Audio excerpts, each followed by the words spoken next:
Tinsk. Yeah. 3, 2, 1, and we're live. Hi everyone. I am back with Martin. Martin and I will. This is the second installment in our series where Martin asks me a bunch of questions as a non-tournament player who wants to be more active in the tournament scene and wants to improve. And hopefully I have answers for some of the questions. I don't know if that I do, but I'll try. So what are we working on today, Martin? You usually answer the same thing, Gurkhas, and then we go on. I'm working after the last time. We had a good talk last time, and it made me think a lot.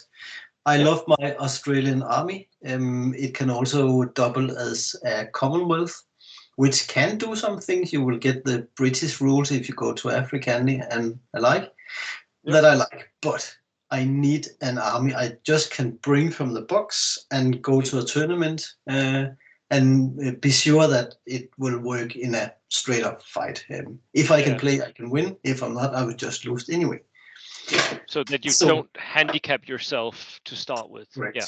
Yes. I was a little bit on the back foot when I played my Australian due to many of the special rules are not actually used in many scenarios, and that's how it is. And I'm not blaming my poor tactics, but that's the main thing, of course. But it training, there's no replacement for playing a lot of games. It's the best thing you can do. I think even with Australians, I think people can win with Australians if they just play them enough. Yes, I think it's just have you go and have a few games. That's the plan. But I wanted to have an easier intro into the environment of tournaments, and I started up painting more Australians or going to British, so I can bring a British late war army and use my and mix. I bought a pack of Gurkhas, and they will double with my Australian jungle infantry as Gurkhas all around. So I can make the army, and I will make the motorbikes and armored jeeps and stuff. So I will have a working English British army for late war. Yep. And that will be themed, so it's still themed, and it will.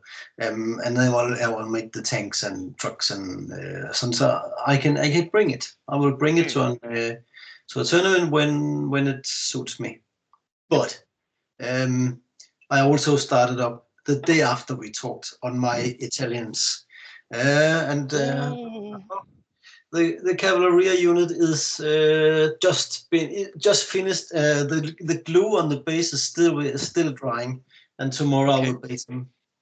And I love my Italians. They are decadent and nice and have all sorts of new rules. I can play it as a very nice player with different sorts of infantry.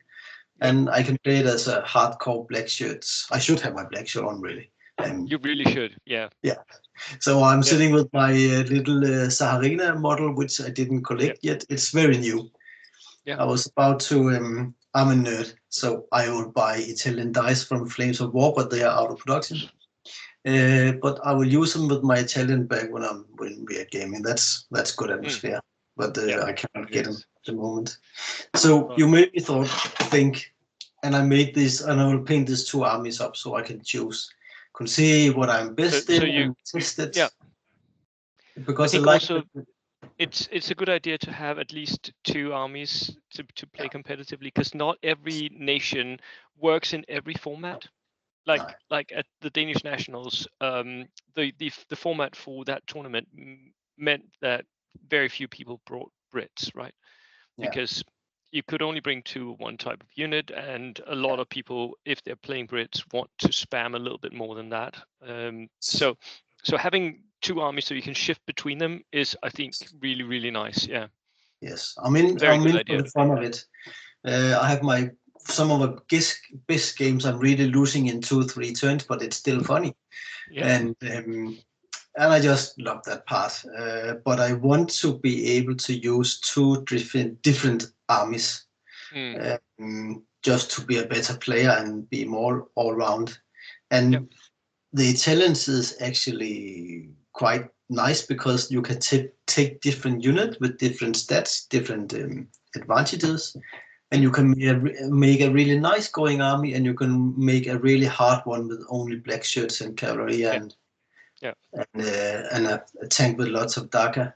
And that's okay. If I will play the British, I will go into the hardcore tournament format with Gurkhas and all the Daka Steward and stuff. But I have it. I will have it when I'm done. Okay. So that's two armies. They play very differently, Martin. So yes, I have to practice be aware so of that. I mean, both of them, like the Italians with the black shirts and the Cavalleria, if you run that combination, is very assaulty, but it feels a lot different to if you're running a British army, especially because of the national special rules that you can get with the Brits. So vengeance to remove pins from all regular veteran units. If you're close to the enemy, or up and Adam to charge. Both of these are really good for keeping your army going. You don't get those as Italian player, but you get Fanatic on your tough fighters, and the cavalry with the double charging is it's difficult to use, but if you get it right, there are these few turns where they will absolutely destroy the enemy for like 1 or 2 turns, and then they'll be gone because people will shoot them. Very difficult to use, but very rewarding if that happens. I'm not. When it's done, I will try game testing. Maybe you and I will have a game someday. I think we should. Yes, and I will. It's for testing because I'm just starting up using this kind of gaming, playing my Japanese, and I'm helping Bjarne to be ready for the next tournament, testing his Japanese, and he had a very well game some days ago. With a Horo hitting 4 turns in a row. That's good. Ooh. Ouch. That's very good. And if a Horo hits for 4 turns in a game, then whatever is there, it goes away. Oh, the game stopped in turn 4, so I guess. I let him have it. But it's an aggressive style. I really have to study and learn to be able to use. So I give you correctness. And also, if you see at typical one of your English-British armies with Gurkhas and motorcycles and multi-rocket launchers, it's different units, I think. And you don't have to make that many mistakes, or your enemy have to make a really good shooting round, and you will have lost much of your attacking value. Yes, that's true. That's true. And that I think is something that comes with a lot of experience, where you get a sort of feel for what the army can take and cannot take. So when do you stay up, for instance? That's one of the main things that you have to decide for yourself. Do you go down, or do you stay up to get the charge off? And that takes a lot of practice for when to do that.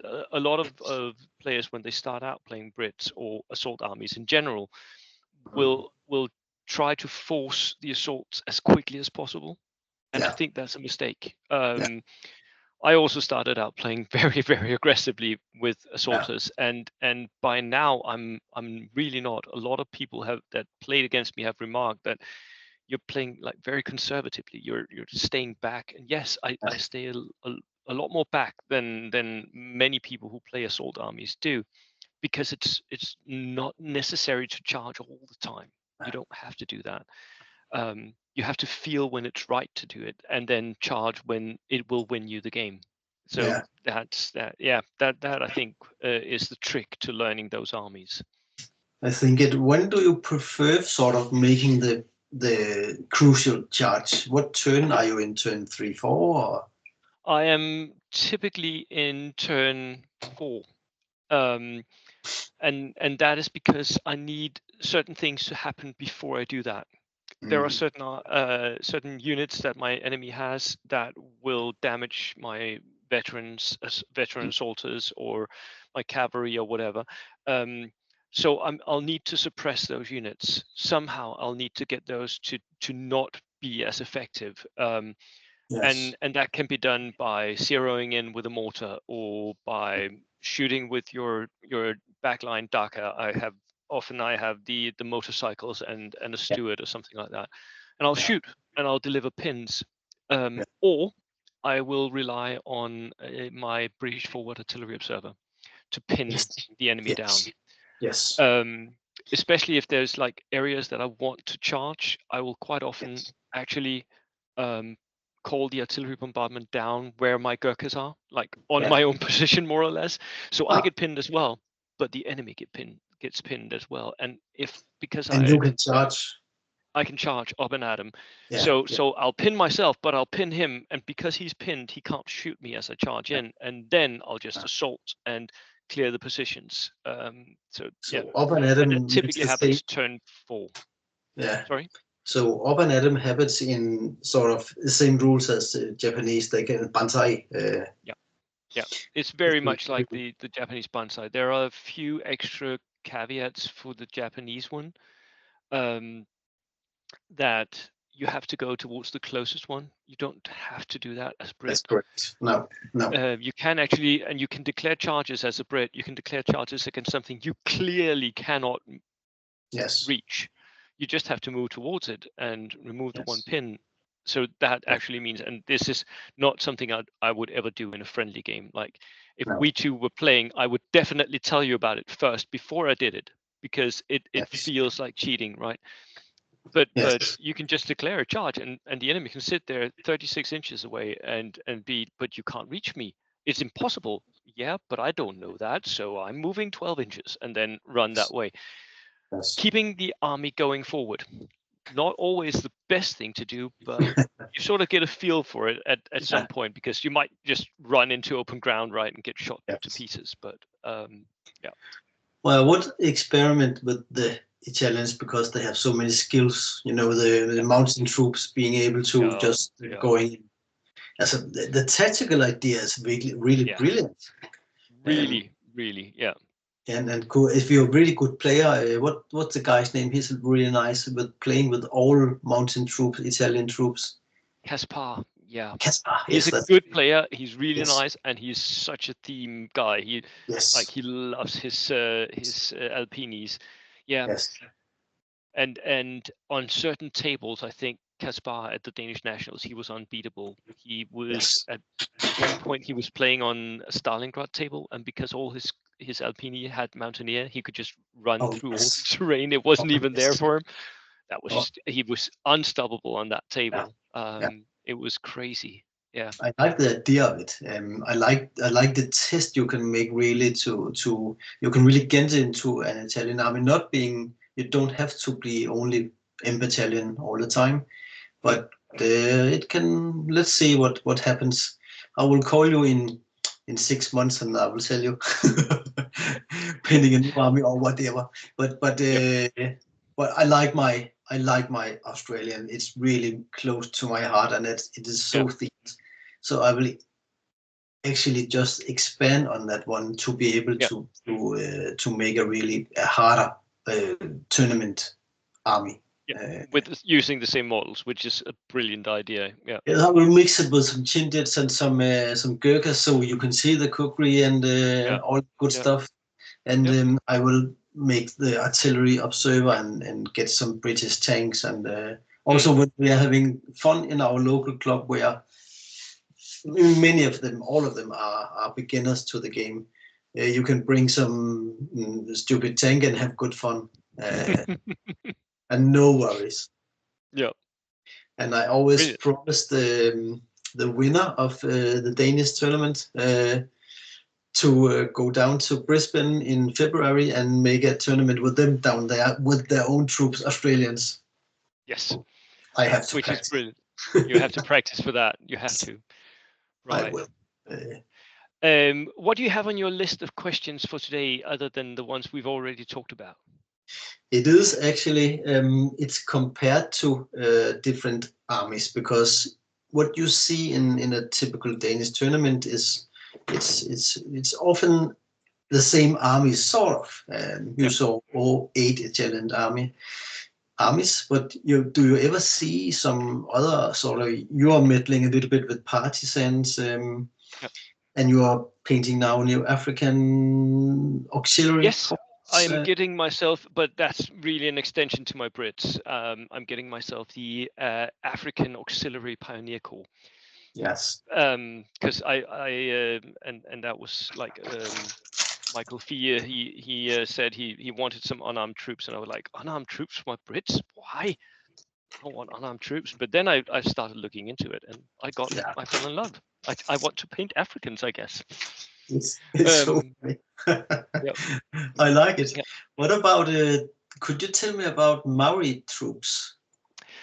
Maoris are second rank assault troops. They have quite a lot of the good special rules. So they get up and at 'em, and they get the what's it called? Blood curling charge. Yes. Yeah. So you can't fire defensive fire when you get charged by Maoris. They also have tough assault boots, which gives them an extra attack per 3 men. Yes. So you'll often see people bring them in 6 or 9 man squads because they want all the extra attacks, right? But they have one weakness, and that is the access to tough fighter is weak. It's really not easy for them to get tough fighter, which is what for me makes a really good assault unit. Yes.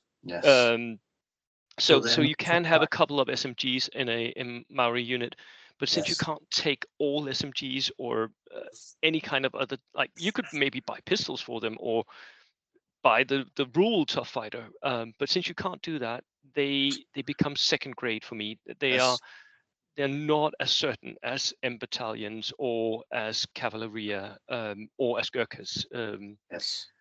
Like Polish Lancers and Gurkhas for me would be first grade super class assaulters, but Maoris get relocated to second or third rank for me, simply because you can't take tough fighter, and that means that it's not every fight you'll win. There's some crazy funny situation where you're rolling strangely. But I imagine they were top fighters, but if they're not, I can understand. It would just be a test. It would. Yeah. All right, let's see. I would like to after a few games when I'm done to go through Italian tactics and army special rules and in a video like this if we can, because now I'm watching other people play for the Italians. I am as well. Yeah, I'm reading. Everyone is watching the competitive scene for Italians right now. Yes. Because we all think that there is something there, right? And if we look at what happened at the Danish Nationals, people who brought Italians, competitive people who brought Italians, brought M battalion mostly, and Cavalleria, both of which are really good units. The M battalion, of course, because you get fanatic if you take the right rule. Yes. I think that there is something there. We haven't seen it win tournaments yet, but it's pretty close. I think that with a little bit of more training, I think some people will do it. Yes. So they're still new, I think. And the tactic is new, and I talked to Per about it. He had a lot of horses, a lot. Yeah. And he said he maybe had too many, but the playing style of being on horseback, that's more difficult than the normal average attack. It is. Using cavalry is difficult, and it takes a lot of practice and getting used to, because you can't go down, and the escape move is not as good as going down, because it won't always bring you to safety. It will sometimes, but not always. So yeah. So practice with them, practice a lot, and get them killed a bunch of times. Yeah, I only painted one unit because that takes time, I must say. But when I did paint my horses last Sunday, basically the basic colors. I had the whole kitchen filled with the stable girls. My girlfriend have a horse, and they were gossiping and answering questions what I did, how to paint socks and where and what color they should have. Brilliant. That is brilliant. I was very tired. Yeah. But if I can, if I can come back. I'm gonna have to stop you now. That's it. So for now, I'm going to have to stop us. But I will do a talk more or two and do some more questions. That was my thing. After a few games, we can continue, maybe. Let's do that. That'd be nice. Well, Thank hello everybody. Bye.